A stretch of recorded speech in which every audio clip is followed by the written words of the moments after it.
blikket, så med en gang du får blikket, så blir han der, ikke sant? I stedet for at han bare går rundt i seg selv og gråter. Sånn, ja. Ned i vannet, ned i vannet. Sånn. Du må snu ro. Jeg kan ikke snu ro.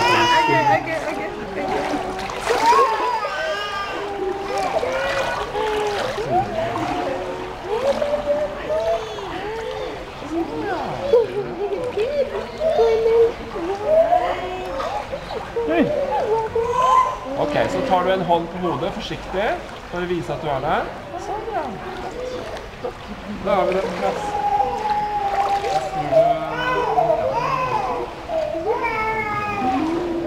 Men det kan jeg ikke. Da må man bare stå i ro.